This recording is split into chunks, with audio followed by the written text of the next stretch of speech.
안녕하세요. 군주론 발표를 맡게 된 20학번 조홍석입니다. 발표할 내용의 순서는 먼저 군주론이 쓰여진 배경을 설명하고 총 26장으로 이루어진 군주론을 각 장마다 내용을 요약하여 말씀드리겠습니다. 그 다음 책에 대한 고찰을 잠깐 하고 저희 조가 책을 읽고 느낀 점에 대해서 말씀드리고 발표를 마치도록 하겠습니다. 먼저 군주론이 쓰여진 배경입니다. 니콜로 마키아벨리는 1469년 5월 3일 피렌체에서 태어났습니다. 마키아벨리가 살던 시대는 르네상스 시대였습니다. 이 당시 이탈리아는 지금과 달리 여러 나라로 분열되어 있었으며 피렌체는 유럽 르네상스의 중심이었습니다. 르네상스 시대의 문화적인 발달의 이면에는 엄청난 위기와 투쟁이 존재했던 격동적인 모습 또한 존재했습니다. 먼저 피렌체의 르네상스 문화가 최고조에 다다르기 전 코시모 데 메디치라는 인물이 구 지배층과 대립하여 추방을 당했었지만 민중의 지지 등에 힘입어 정권을 장악하고 피렌체의 발전에 기여한 공으로 국부의 칭호를 받아 사실상 통치자의 자리까지 서게 되었습니다. 그의 손자 로렌초는 파치 가문의 음모를 기회로 파치 가문을 몰락시키고 절대 권력을 잡았습니다. 이때 로렌초는 이탈리아의 여러 국가와의 외교를 통해서 이탈리아를 평화 상태로 만들었으며 이때 피렌체는 르네상스의 중심으로 올라서게 되었습니다. 하지만 로렌초의 죽음으로 인해 메디치가의 몰락 또한 시작되었습니다. 로렌초의 아들 피에로는 1494년 프랑스의 이탈리아 침공에 바로 항복하고 말았습니다. 메디치가의 무능한 모습에 크게 실망한 피렌체 백성들은 사보나롤라를 내세워 메디치가를 축출해냈습니다. 그 후에 사보나롤라는 엄격한 신정 정치를 피며 많은 예술품을 파괴하게 되었습니다. 이를 좋지 않게 보던 반대파가 등장했고 경제 위기가 생기는 때에 사보나롤라가 교황과 대립하자 그를 체포하여 화형에 처했습니다. 또한 시민들은 사보나롤라의 시체에 돌을 던졌는데 마키아벨리는 이때 두 가지 교훈을 얻게 됩니다. 하나는 훌륭한 도덕심과 정신력만으로는 강력한 국가를 이룩할 수 없다는 것이었고 또 한 가지는 민중의 지지가 중요하긴 하지만 민중에만 의존하는 것은 문제가 있다는 것이었습니다. 바로 그해 1498년에 마키아벨리는 29살의 나이로 공직에 오르게 됩니다.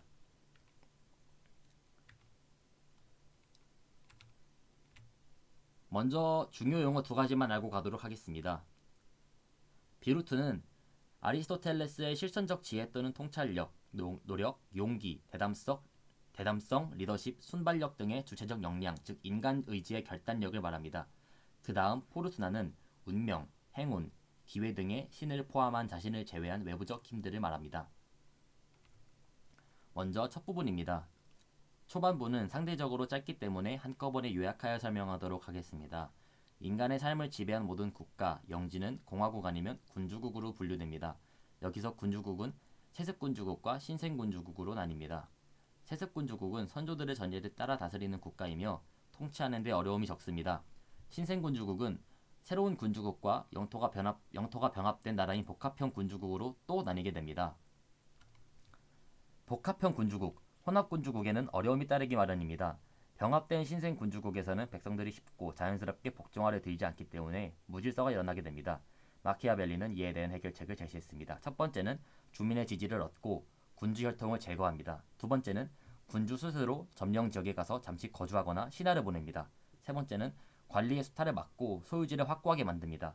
네 번째는 식민지를 건설합니다. 이는 군대를 보내는 것보다 경제적이며 피해도 굉장히 적다고 합니다. 4장에서는 역사의 모든 군주국의 두 가지 통치 방식을 서술합니다. 바로 군주에 의한 통치와 군주와 귀족들에 의한 통치 두 가지인데 먼저 군주에 의한 통치에서는 모든 이가 그의 총애와 허락하에 통치를 돕습니다. 두 번째로 군주와 귀족들에 의한 통치인데 이 경우에는 전자와 다르게 나라를 점령해도 봉건 제후의 반발을 살 확률이 높아 유지하기 상당히 힘들게 된다고 합니다. 5장에서는 위에 복합형 군주국에서 말했던 것처럼 공화정에 익숙한 나라들을 점령한 군주의 확고한 점령을 위한 세 가지 방법이 서술됩니다. 1번 멸망시킨다, 2번 직접 그 영토에 거주한다, 3번 각자의 법을 유지시키면서 과두정부를 세워 공무를 걷는다. 군주는 이 세 개 중 하나를 선택해야 한다고 합니다. 6장부터는 신생 군주국의 권력 획득 방법에 따른 유형별 유지 방법이 서술되어 있는데 먼저 자신의 군대와 능력으로 획득한 경우입니다. 신생 군주의 역량이 클수록 어려움은 줄어든다고 말합니다. 또한 6장에서는 그에 대한 군대의 중요성에 대해서도 말하고 있습니다. 7장에서는 타인의 군대와 운으로 얻은 신생 군주국에 대한 경우인데 선의와 운은 가변적이기 때문에 불안정합니다. 또한 이 경우에 우호적이고 충성스러운 군대가 없기 때문에 지위를 유지하기 어렵다고 합니다. 8장에서는 악행을 통해 군주국을 획득한 경우인데 성공과 실패의 여부는 악행을 잘 사용하는가에 달렸습니다. 악행을 잘 사용하는 것은 한번 결정적으로 사용하되 백성에게 이익이 되지 않으면 그만두어야 한다고 합니다. 두 번째, 악행을 잘못 사용하는 것은 처음에는 사용하지 않다가 시간에 따라 악행을 사용하는 것이 증가하는 것입니다. 잔혹한 행위는 한 번에 끝내야 한다고 마키아벨린 말합니다. 반면 은혜는 조금씩 베풀어야 그 효과가 오래 지속된다고 합니다. 9장에서는 시민들의 지지에 의해 군주가 되는 경우인데 이 경우엔 복종하길 꺼리는 사람이 거의 없으며 인민은 억압받지 않기를 원합니다. 현명한 군주는 인민과 우호적 관계를 유지하며 시민들이 국가와 자신을 잘 활용하도록 유도해야 합니다. 10장에서는 군주의 힘, 측정 방법에 대해서 말하는데 이는 군대라는 단어로 함축됩니다. 마키아벨리는 10장에서 군대 조직의 필요성과 군주의 자격을 역설합니다. 11장에서는 교회형 군주국의 경우인데 이전에 빈약한 교황의 권력이 강해진 이유에 대해서 설명합니다. 이탈리아는 피렌체 공국, 베네치아 공국, 나폴리 공국, 밀라노 공국, 교황이 통치하였고 베네치아 공국이 가장 강해서 나머지 공국들이 동맹을 맺고 베네치아 공국을 견제하였고 로마의 귀족들을 통해서 교황을 견제하였지만 알렉산드르 6세의 즉위 후 돈과 군사적인 수단을 획득하며 교회의 권력이 강해지게 되었습니다. 12에서 13장은 군대의 종류와 분류에 대해 설명하는데 모든 국가의 주된 토대는 좋은 법과 좋은 군대라고 합니다. 이탈리아가 겪은 시련은 용병에 의존하였기 때문입니다. 용병은 나약하고 우매하며 전쟁이 아닐 때 충성하지만 전쟁을 하게 되면 탈영하거나 도망갑니다. 또한 용병들이 자신들의 용병단의 명성에만 신경을 썼기 때문에 자신들끼리의 피해를 최소화하고자 노력하게 되었고 이로 인해 이탈리아는 노예화가 되었습니다. 군대는 도움을 요청했을 때 오는 군대의 원군과 혼합적인 혼성군, 자국군이 있습니다. 여기서 마키아벨리는 자국군의 중요성을 강조하며 원군과 같은 용병은 군주에게 위험하다고 판단합니다. 14장에서는 간단하게 군무에 관한 것을 서술하는데 군주는 평화가 지속되더라도 실제적 지식을 축적해야 하며 현명한 군주는 나태하지 않고 부지런히 자신의 입지를 강화해야 된다고 설명합니다. 15장에서는 선하기만 한 군주는 몰락을 피할 수 없다고 합니다. 따라서 군주는 상황의 필요에 따라 선하지 않을 수 있는 법을 배워야 합니다. 사람들이 군주에 대해서 논할 때 성품을 통해서 칭송과 비난을 한다고 합니다. 군주는 모든 것에 신중해야 하고 때에 따라서는 악덕해야 합니다. 16장에서는 관우함과 인색함에 대해 말합니다. 제일 바람직한 성품은 관우하다는 평판이지만 관우하다는 평판을 얻게 되면 해가 될 수도 있습니다. 왜냐하면 관우하다는 성품은 인정받지 못할 것이며 악덕을 행한다는 비난을 피할 수가 없기 때문입니다. 현명한 군주라면 인색하다는 평판에 신경을 쓰지 말아야 합니다. 시간이 지나며 군주의 검약함으로 인해 재정이 충분하다는 것을 사람들이 깨닫게 되면 궁극적으로 군주가 관우하다고 평가될 것이기 때문입니다. 위대한 업적을 쟁취한 군주들은 다 인색하게 행동하였고 인색하다는 평판을 받았습니다. 인색함이야말로 통치를 가능하도록 하는 악덕들 중 하나입니다. 17장에서는 잔인함과 인자함 그리고 사랑을 느끼게 하는 것과 두려움을 느끼게 하는 것 중 어느 편이 더 나은가에 대해서 말합니다. 군주들이 잔인하지 않고 인자하다고 생각되기를 더 원해야 한다고 주장하는데 현명한 군주라면 자신의 신민들의 결속과 충성을 유지할 수 있다면 잔인하다는 비난을 받는 것을 걱정해서는 안 됩니다. 또한 군주는 적절하게 신중하고 자유롭게 행동해야 하며 지나친 자신감으로 인해서 경솔하게 처신하거나 의심이 너무 많아 주위 사람들이 견디기 어려워하는 일이 없도록 해야 합니다.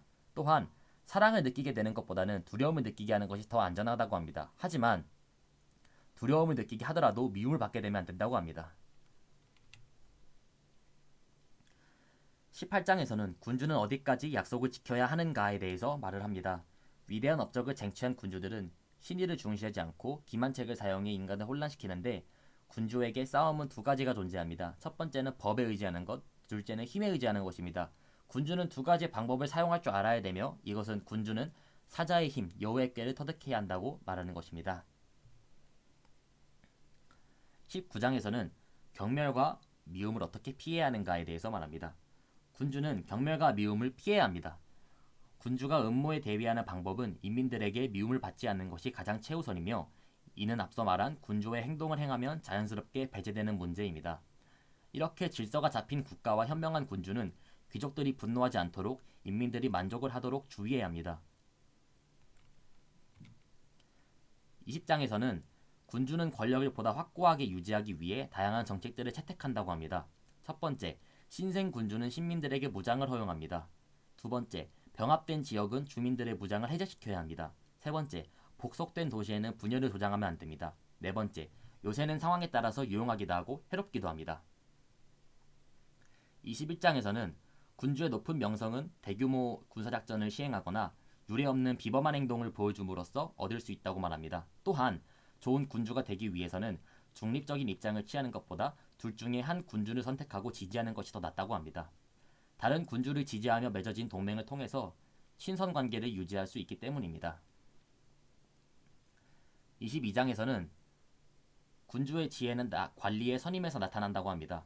관리가 유능하고 충성스럽다면 군주는 현명하다고 사료되기 때문입니다. 대신은 군주에 관해서 생각하고 순주의 일에만 관심을 갖고 행동해야 합니다. 그리고 군주는 이들에게 명예와 관직 등을 수여하며 잘 보살펴야 합니다. 23장에서는 아첨꾼을 피하기 위해서는 진실을 듣더라도 화를 내지 않는 자세가 필요하다고 합니다. 군주가 위험을 잃지 않으면서 타인의 소리에 귀를 기울이려면 믿을 수 있는 신하들을 선임하여 그들에게 말하게 하고 신민들의 의견이 반영되고 있다고 믿게끔 처신해야 합니다. 현명한 군주는 항상 자신이 원할 때에 타인에게 정보와 의견을 구하고 솔직한 견해를 참을성 있게 귀 기울이는 자세가 필요하다고 합니다. 24장에서는 나폴리 왕과 밀라노 공작 등과 같이 근래에 권력을 잃은 이탈리아의 군주들을 공통점들을 가지고 있었다고 합니다. 첫째는 그들이 모두 군사적으로 취약했다는 것입니다. 둘째는 일부의 나라들 중에서는 인민들이 군주에게 적대적이었기 때문입니다. 마지막으로는 인민들은 호의적이었으나 귀족들이 적대적이었기 때문에 권력을 상실했다고 말합니다. 그래서 현명한 군주는 인민들의 지지를 확보하고 자신의 군대를 유지해야 하며 권력과 나라를 유지하기 위해서는 자신의 역량에 의존해야 한다고 합니다.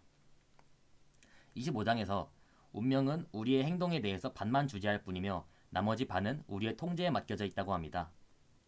운명은 평온한 시기에 어떤 예방 조치를 취하느냐에 따라 통제될 수 있다고 합니다. 마키아벨리는 군주의 운명은 그의 대처 방식이 시대와 상황에 적합한지에 따라 결정된다고 주장합니다. 대처 방식이 시대에 적합하면 성공을 이룰 수 있지만 방식이 적합하지 않는다면 실패할 수밖에 없다고 말합니다.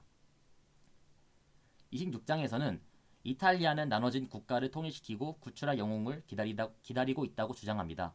현재 메디치 가문이 권력을 잡기 전에 한 줄기의 빛이 있었으나 현재는 메디치 가문밖에 없다고 얘기하고 있습니다. 이탈리아는 올바른 지도자만 있다면 충성스럽고 훌륭한 군대를 형성할 수 있고 새로운 전술들을 통해 주변국에 밀리지 않는 나라가 될 수 있다고 말합니다. 이탈리아가 기다려오던 구세주는 메디치 가문이라고 하며 모든 이탈리아의 국민들이 전하를 따르며 강건한 믿음을 갖고 살 것이라고 주장하며 마키아벨리는 책을 마무리합니다. 본 책에는 생각해볼 사항이 두 가지가 있습니다. 첫째로 이 책은 왕을 위해 쓰였는가 대중을 위해 쓰였는가입니다. 마키아벨리는 강력한 군주를 기다리며 그 군주가 세상에 평화를 가져다 주길 기다리며 책을 집필했다고 합니다. 이는 어쩌면 군주와 대중 양쪽을 모두 위해 쓰인 책이 아닐까 싶습니다. 두 번째로는 마키아벨리는 독재 오론자인가 민주주의자인가에 대한 질문입니다.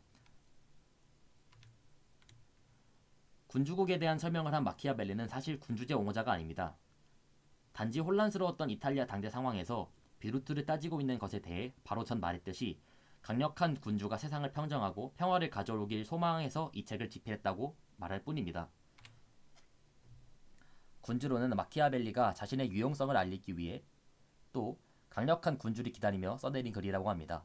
르네상스 시대의 마키아벨리는 여러 형태의 군주, 즉 리더에 대해 설명했습니다. 군주로는 시대가 변해도 배울 점은 여전히 남아있으며 지도자 혹은 리더에 대해 설명했습니다. 국가의 지도자가 아니더라도 소규모의 조직의 리더 또한 모두 지도자입니다. 조직을 통솔하고 제어하는 데 있어 한 번쯤은 읽어보면 나쁘지 않을 책임을 확신합니다. 필자와 같은 생각을 꼭 하지 않더라도 책에서 배울 것은 여전히 남아있을 것이라고 생각합니다. 군주가 보유할 수 있는 최선의 요새는 그의 국민들이 그를 사랑하는 것이며 비록 당신이 요새를 가지고 있어도 국민이 당신을 미워한다면 요새가 당신을 구하지 못할 것입니다. 지금까지 발표를 들어주셔서 감사합니다.